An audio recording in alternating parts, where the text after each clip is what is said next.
Bom dia, Deus abençoe a sua vida. Nós estamos começando nossa Escola Bíblica Dominical de número 40. É a última Escola Bíblica sobre o livro de Gênesis. E nós tivemos uma interrupção a semana passada, eu fiz a gravação, mas houve um problema técnico e eu não consegui disponibilizá-la, mas hoje nós estamos encerrando a gravação de nossos estudos sobre o livro de Gênesis. Vamos iniciar na semana que vem uma nova série e você é nosso convidado para estar conosco. Hoje queremos fazer um resumo geral e para isso nós começamos justamente com oração. Nós começamos pedindo ao nosso Deus que nos abençoe, que nos dê graça e que a sua presença faça diferença em nossas vidas. Vamos orar? Querido Deus, eu quero te agradecer, Senhor, pela oportunidade que tivemos de estudar o livro de Gênesis. E eu te peço, Pai, que esse último estudo possa fazer um resumo geral sobre tudo aquilo que nós pudemos aprender. É claro que nós aprendemos muita coisa no decorrer do estudo, mas agora, Senhor, nós queremos fazer um sumário, um resumo, uma visão geral, uma recapitulação das coisas importantes que o livro de Gênesis nos mostra. Quero te pedir que o Senhor nos ilumine com a tua graça, com o teu Espírito, que nós possamos, Senhor, com a tua palavra, aprender sempre. É o que eu te peço, em nome e por amor de Jesus Cristo. Amém, Senhor. Queridos, nós vamos começar aqui, deixa eu apenas coloquei aqui o temporizador, para que a gente possa encerrar, mas em termos de gravação nós temos bastante tempo. Deixe-me compartilhar com você essa tela. Deixe-me já começar aqui, apenas para que nós possamos ter tudo certinho, né? Aquela escuridão primordial. No princípio, Deus estava presente, Deus é desde o princípio, Deus é desde a fundação do mundo. E nós queremos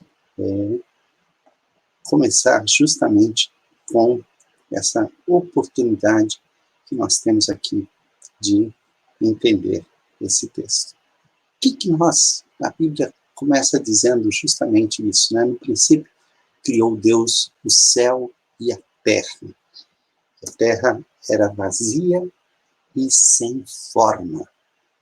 Disse Deus, haja luz. O que é que nós aprendemos em Gênesis? Eu vou usar para tanto as coisas que estão nesses dois livros, Foco e Desenvolvimento, tanto do Antigo Testamento quanto do Novo Testamento.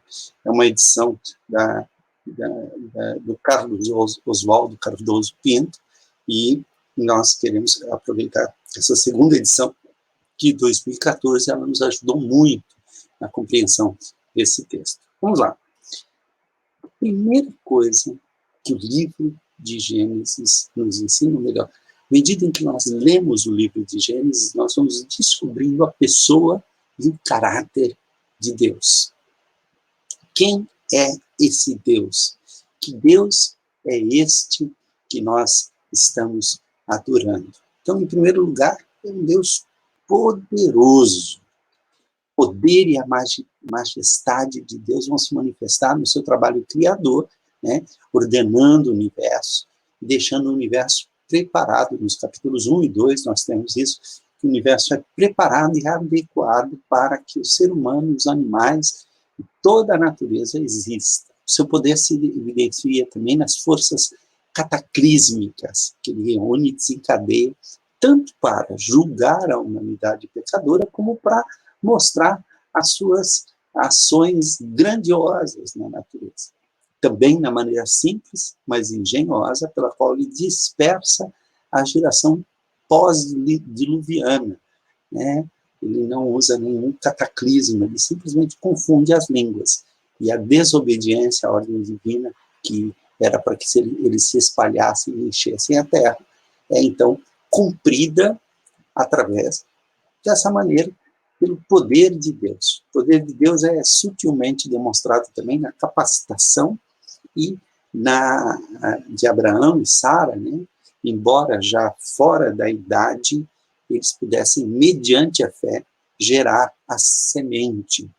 E essa semente que era prometida. E o tempo deles já havia passado. Esse poder de Deus vai se manifestar em contraste, né? Essa simplicidade com que ele age na geração pós-diluviana, essa maneira misteriosa e escondida no qual ele age no corpo de Abraão e Isaac, vai ter um contraste, um poder devastador da ira de Deus no juízo contra Sodoma e Gomorra, no capítulo 19. As palavras de José para seus irmãos, né, demonstram esse ponto de vista, né, manifestado pela literatura mosaica, sobre o poder de Deus à luz da história da nação. Ele vai dizer que o homem pecador tensiona para o mal, as suas intenções podem ser maldosas, mas o Senhor é mais do que capaz de suplantar as maldades humanas para os seus propósitos de abençoar, de trazer o bem-estar para o povo da sua aliança. Então, percebam que o poder de Deus é mostrado de uma maneira multiforme no livro de Gênesis, quer nas grandes ações, quer nas pequenas ações, quer naquelas ações que aparentemente a gente acha que são mais simples, né, que ocorrem no coração humano, mas que são muito mais complicadas e que dependem, inclusive, da vontade dos seres humanos. Deus tem nas suas mãos até a própria vontade. Cada um faz o que acha que deve fazer. E, no fim, a vontade de Deus é estabelecida e é levada adiante. Este poder de Deus é manifestado também na sua justiça. Deus é justo. Deus demonstra a sua justiça e ela se reflete, por exemplo, não tanto em declarações sobre o seu caráter, né, embora isso aconteça no livro de Gênesis. O livro dos Salmos é mais profícuo, né, em dizer o Senhor é justo, Deus é reto, Deus está acima de todas as coisas, ele anda por caminhos retos, mas essas declarações são corroboradas no livro de Gênesis nos meios simples e diretos pelos quais ele julga e fala a falta de conformidade do homem com o padrão da conduta prescrita pelo Criador. Então, esse padrão que foi prescrito pelo Criador, ele tem a base da justiça de Deus. Por exemplo, o caso do seu padrão de avaliar o relacionamento do homem com ele no jardim. Capítulo 2, 16, deixe-me mostrar para vocês, Gênesis 2, 16, vai nos falar de como ele faz isso, né? E o Senhor lhes deu esta ordem: de toda a árvore do jardim comerás livremente, mas da árvore do conhecimento do bem e do mal não comerás, porque no dia em que dela comeres, certamente morrerás. Perceba, é muito simples a maneira pela qual ele vai julgar o seu povo. Essa maneira simples de demonstrar a fidelidade ao Senhor é uma maneira que até uma criança entende. Isso é o básico de toda obediência, justamente dado através de uma criança. Então, no julgamento imediato da rebelião do homem, então, no capítulo 3, nós vemos já as consequências, né, no versículos 8 a 16, capítulo 3, 8 a 16. Aqui, capítulo 3, 8 a 16.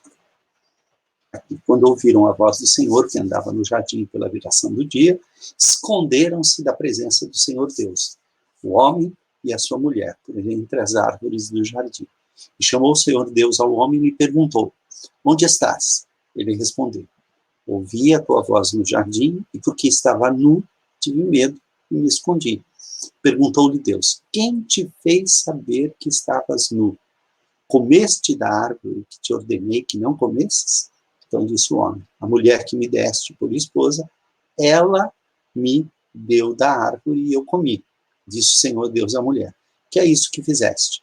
Respondeu a mulher: a serpente me enganou e eu comi. Então o Senhor Deus disse à serpente: visto que isto fizeste, maldita és entre todos os animais domésticos e o és entre todos os animais selváticos. Rastejarás sobre o teu ventre e comerás pó todos os dias da tua vida. Porém, inimizade entre ti e a mulher, entre a tua descendência e o seu descendente, né, entre a sua semente e a semente dela, esta semente te ferirá a cabeça e tu lhe ferirás o calcanhar. E a mulher disse: multiplicarei sobremodo o sofrimento. Então perceba que Deus vai fazer com que esta justiça se manifeste através da sua ação, da sua maneira de agir. E isso demonstra o quanto Deus é justo. Por exemplo, no seu trato severo, embora paciente, com o crime de Caim e as justificativas apresentadas por Caim, né? No juízo do dilúvio, contra um mundo cuja inclinação e ações estavam em flagrante violação do seu caráter, lá no capítulo 6, na destruição de Sodoma e Gomorra por sua depravação e seu estilo de vida egoísta, assim como em juízos individuais contra homens, tais como Er e Onã, filhos de Judá. Então, essa justiça vai se manifestar não somente no que se diz acerca de Deus, mas principalmente nas suas ações. Ele sempre age com justiça, mas, ao mesmo tempo, ele age com graça. Deus é gracioso, e a justiça e a graça de Deus está sempre presente. Então, a graça de Deus lança uma luz brilhante sobre algumas das páginas mais sombrias da história humana. Quando a sua bondade original foi desprezada no Jardim do Éden, em troca da independência que as criaturas queriam dele, foi Deus quem tomou a iniciativa de buscar. Isso é graça. Ele vai buscar o homem, de prometer a vitória definitiva sobre a serpente, pela semente da mulher, e de remediar a nudez e a vergonha do primeiro casal. Esse versículo 15 do capítulo 3 é considerado o primeiro evangelho, a primeira vez que o evangelho de Jesus Cristo é manifestado no livro de Gênesis. Quando a corrupção engolfou a humanidade, Noé achou graça aos olhos do Senhor. Quando as águas do dilúvio ameaçavam destruir os sobreviventes, Deus lembrou-se de Noé. Então, note, esse buscar de Deus, esse perdoar de Deus, esse remediar de Deus, esta maneira de olhar com graça para as pessoas e das lembranças, quando Deus se lembra das suas promessas, é a manifestação da graça, hesed, que é a palavra hebraica usada em Gênesis e no restante da Bíblia, que é a palavra usada principalmente como resultado da promessa. A graça em Gênesis vai aparecer em vários momentos, né? Nós temos essa cena dramática em que o menino estava para ser sacrificado e a graça de Deus intervém. A graça intensifica quando o pacto do Senhor com a humanidade se focaliza em Abraão e a sua linhagem. Ló é preservado pela graça. Isaac é poupado pela graça. Jacó é escolhido por graça. Assim como toda a família patriarcal é libertada da corrupção e miscigenação em Canaã pela provisão graciosa que o Senhor lhes faz de José, como vice-regente do Egito. Então, a ação de Deus em José vai trazer justamente esta graça que se apresenta como característica de Deus em Gênesis. Este Deus é singular. Singular em vários sentidos. Singular no sentido de ser único, na profusão de crenças em vários deuses que vão surgindo ali já no livro de Gênesis, mas principalmente na unicidade de Deus. Quer dizer, não há ninguém como ele. Quando lá em Deuteronômio, capítulo 6, versículo 8, se eu não me engano, tem lá a grande declaração de fé de Israel, que é repetida pelos judeus todos os dias, né? Ouve Israel, o Senhor, nosso Deus, é único, Senhor. É o único. Não há ninguém como ele. Então, ele não somente é um Deus único, mas também é um Deus singular, um Deus que não tem comparação. Muito que se reconhece em Gênesis essa veia polêmica contra os deuses da Babilônia, contra os deuses de Canaã, contra toda a teologia que enfrentou. Gênesis é o grande manifesto monoteísta. Monoteísta. Enquanto que, por exemplo, em Gênesis 1, né, a gente vai ver a ação de um Deus único, criando toda a natureza. Israel, por exemplo, depois de 430 anos no Egito, com seu politeísmo grosseiro, e a caminho para Canaã, com sua cosmovisão perversa e a sua religiosidade imoral, precisava entender seu Deus corretamente, para não cair preso do animismo e da idolatria. A mesma coisa, esse livro vai fazer toda a diferença na Babilônia, quando eles vão encontrar uma profusão de deuses e cosmogonias e explicações do surgimento do mundo através das guerras entre os deuses e toda aquela mitologia que a gente já conhece, que vem tanto da antiga Babilônia, como da Mesopotâmia, como também do Egito, de Canaã e da Grécia e de outros povos também. O único povo que trabalhou Deus nesta singularidade foi o povo de Israel através da Revolução, da revelação. Ok. Este Deus, que é o único, está para além da criação. É um Deus que está acima e sobre todas as coisas. Né? Gênesis 1 e 2 apresentam o Senhor como Deus transcendente. Na verdade, Gênesis 1 o apresenta mais de maneira transcendente, ele falando e apenas o som da sua voz. Tudo vai acontecendo. E Gênesis 2, nós vemos ele mais próximo, se aproximando do ser humano e moldando o ser humano com as próprias mãos, conversando com o ser humano no jardim. Esta mistura, ou melhor, esta dupla maneira de apresentar Deus, tanto como transcendente, como imanente, nós vamos ver a imanência um pouco para frente, é única na história. Os deuses dos povos, em geral, são deuses tão transcendentes que vivem no Olimpo, vivem lá, não se importam com os homens. Até a palavra apatia, que significa a ausência de sofrimento. A apatia era a característica dos deuses, eles não estavam nem aí para os seres humanos.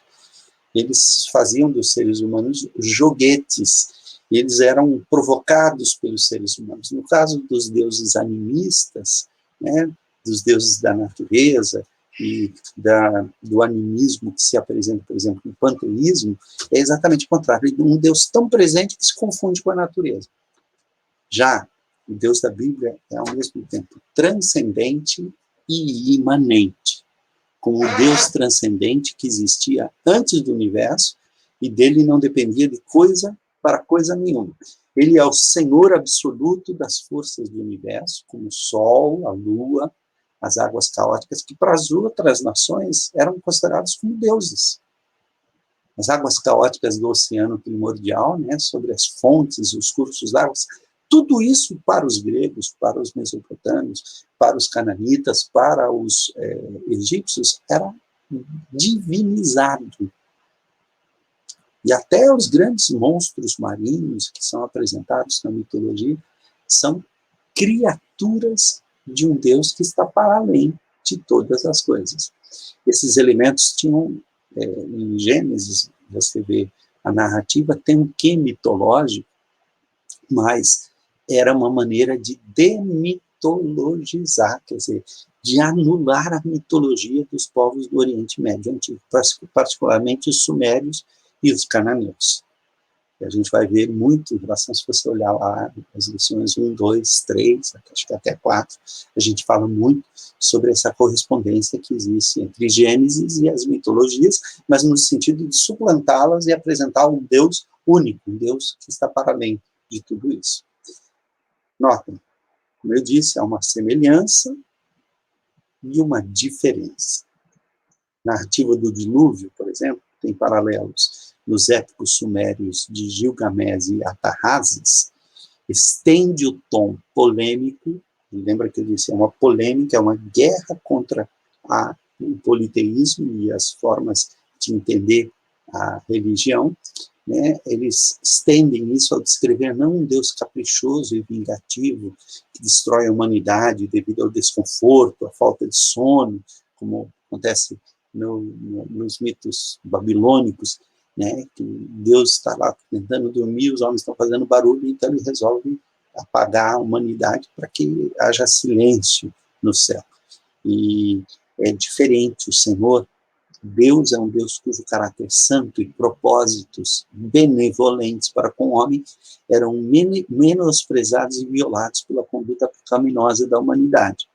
Além disso, revela um Deus cuja sabedoria permite ao homem escapar ao juízo, não é a sabedoria do homem, mas é a sabedoria de Deus, por meio de uma embarcação que realmente descreve uma embarcação que é capaz de navegar, né? Enquanto que lá no mito da Babilônia, deixa eu pegar aqui, acho que eu coloquei isso no último slide, no mito da Babilônia, a gente tem, quer ver? Tá aqui. Ó.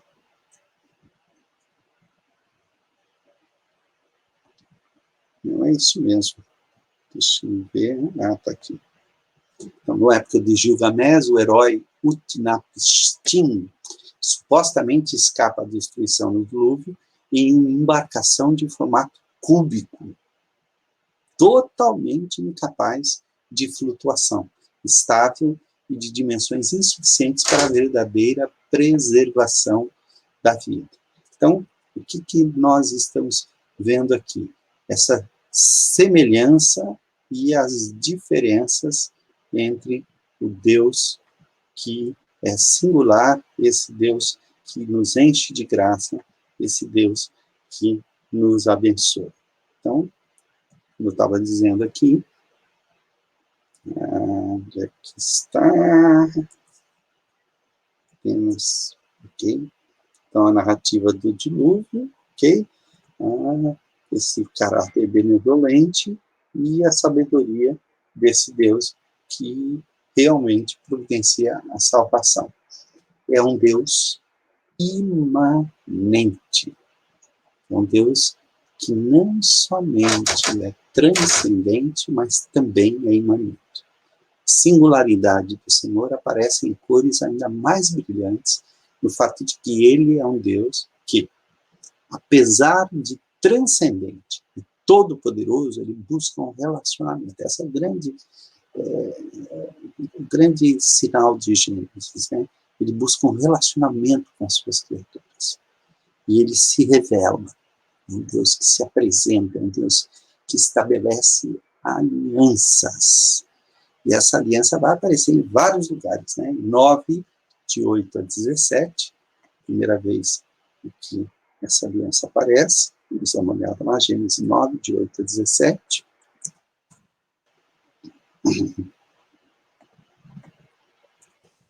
Gênesis 9, de 8 a 17. Também disse Deus a Noé e a seus filhos: eis que estabeleço a minha aliança convosco e com a vossa descendência. Esta aliança é a aliança com toda a humanidade, a aliança da preservação, o chamado do pacto da graça geral. Essa graça que se derrama sobre todos os seres humanos, onde Deus garante a sobrevivência. Outra vez que ele se compromete em termos de aliança, no capítulo 15, dos versículos 9 a 21. Então, no capítulo 15,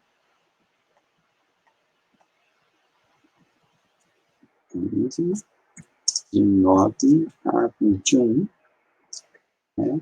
Respondeu-lhe: toma-me uma novilha, uma cabra e um cordeiro, cada qual de 3 anos, uma rola e um pombinho.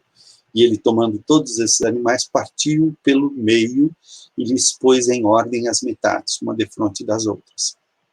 Não partiu as aves. Aves de rapina desciam sobre os cadáveres, porém Abraão os enxotava.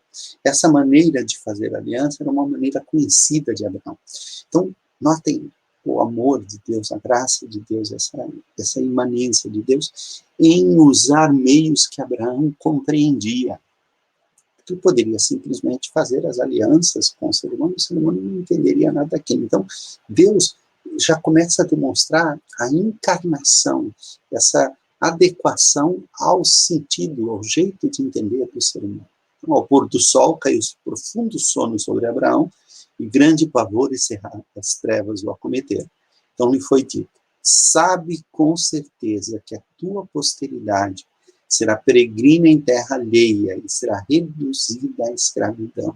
Mas também eu julgarei a gente a que tem de sujeitar-se. Depois sairão com grandes riquezas. Então, notem que ele está fazendo promessas que se constituem em uma aliança de Deus, e essa aliança vai aparecer tanto no 15 como no 17. E ele garante o seu cumprimento ao prover e proteger milagrosamente a semente que havia prometido. Então, ela vai ser protegida quando Deus impede que Abraão mate o seu filho, depois quando Isaac é protegido da morte, e depois quando o próprio José é salvo da morte, e lá no capítulo 37, aqui nós temos o próprio pai de José, Israel, e depois no capítulo 37 a gente vê a providência de Deus demonstrando o quanto ele está presente naquele povo que ele escolheu para uma aliança especial. Então nós já temos em Gênesis a base da aliança, a aliança da graça comum e a aliança da graça especial. Da graça comum basta fazer parte da humanidade. Graça especial é preciso fazer parte da nova humanidade. É preciso um compromisso de aliança pessoal com Deus. Então, essa administração dos propósitos de Deus também demonstra como foi o agir de Deus. O plano de Deus na história inclui o seu decreto de permitir o mal, a sua promessa e a ação, ou a ação e a ação de julgar o mal, o livramento do mal por meio de uma semente escolhida e o decreto de abençoar os eleitos a quem libertou. O livro de Gênesis é a sementeira de todas essas ideias que vão ser desenvolvidas no restante nas Escrituras, e elas encontram expressão genuína nesse livro em que as grandes divisões da humanidade são estabelecidas de acordo com seu relacionamento com Deus, para com o Deus que se auto-revela. É forçoso admitir que esse decreto é uma interferência nas narrativas do Gênesis, o decreto de permitir o mal. No entanto, é preciso admitir que, embora Deus jamais aceite responsabilidade pela prática do mal, ele implicitamente afirma ser o autor da possibilidade do pecado, pelo simples fato de ter oferecido ao homem uma condição de obediência, pela qual a santidade de que o homem era dotado como criatura pudesse ser exercida e desenvolvida. A presença de um animal que se rebela contra a sua posição na criação e permite tornar-se um agente de uma vontade oposta de Deus é indicação de que o mal espreitava a porta da perfeita criação divina, mas não fora do seu conhecimento e sua autoridade. Então, tudo aquilo que acontece em Gênesis é previsto e cuidado por Deus para que não chegue às suas consequências mais terríveis. Assim, então, o conflito se estabelece, o qual envolverá, ao longo da história, duas sementes, a da mulher e a semente da serpente. Caim e Abel, depois Caim e Sete, são partes deste conflito, que se alarga e aprofunda ao ponto de incluir toda a humanidade em Gênesis 6. Depois do dilúvio, o conflito irrompe uma vez mais na linhagem da própria semente, originando a maldição sobre os cananeus. Em última análise, este é um conflito entre a vontade rebelde das criaturas e a vontade soberana do Criador, conforme evidenciado na Torre de Babel, em que o orgulho humano procura suplantar as intenções divinas para a humanidade na Terra. O fator de desapontamento que Moisés, o autor de Gênesis, sem dúvida queria que seus leitores percebessem para levá-los a depender do Senhor. Demonstra-se na maneira pela qual o mal se insinua na linhagem escolhida. Primeiro com o incidente de Agar, depois com as trapaças de Jacó e a alienação de Esaú, e finalmente com os vários incidentes de perversão moral, de desonestidade, de ódio, dentro da própria família de Jacó. Por meio de todas estas circunstâncias, o Senhor apontava para si mesmo como única esperança de vitória sobre o mal, pois os patriarcas, na tarefa de dominar o mal, haviam sido tão falhos quanto Adão, Caim e Noé. Percebe que não há heróis em Gênesis. Aliás, na Bíblia inteira, a Bíblia não poupa os seus heróis. A Bíblia é muito clara que o único herói, o protagonista da história, é o próprio Deus. Deus quem age. Essa linha do plano mestre de Deus encontra seu início no chamado proto-evangelho de Gênesis 3,15.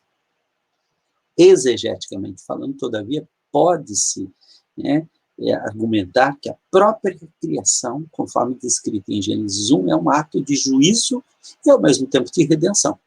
O triunfo prometido da semente da mulher é o tema central, cujo cumprimento é sempre aguardado no desenvolvimento do livro, sempre a expectativa do nascimento de uma semente.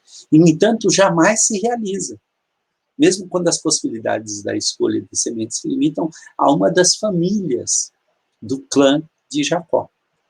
O juízo de Deus contra o pecado aparece em todo o livro, desde as maldições pronunciadas no Jardim do Éden até a disciplina criativa imposta por José a seus irmãos trapaceiros. Ele vai trabalhando até, de certa forma, levar os seus irmãos ao arrependimento. Tal juízo, todavia, é sempre temperado com a misericórdia restauradora do Senhor, por meio do qual suas criaturas caídas encontram graça e esperança. E a libertação do juízo para os e pelos eleitos, ao mesmo tempo que eles são objetos da libertação, eles são canal de libertação. Vários incidentes em Gênesis ilustram essa parte do programa divino da história. O nascimento de Sete, em substituição a Abel, aparece como o primeiro exemplo, resultando na preservação do verdadeiro culto a Deus no contexto de uma civilização pagã desenvolvida pelos descendentes de Caim. O evento seguinte é a chamada de Noé do meio de uma geração incuravelmente corrupta, para que fosse o agente de preservação de toda a raça humana no juízo universal de Deus. Quando a população da Terra, pós-diluviana, se recusa a obedecer aos mandamentos de Deus e é julgada com a divisão das línguas, a chamada de Abraão oferece uma nova fase no plano redentor do Senhor, vai se tornando cada vez mais afunilada até chegar numa pessoa, que é desenvolvido por meio de Isaac e Jacó, cuja descendência salva da miscigenação corruptora com os cananeus, pagãos, por meio do agente final de libertação.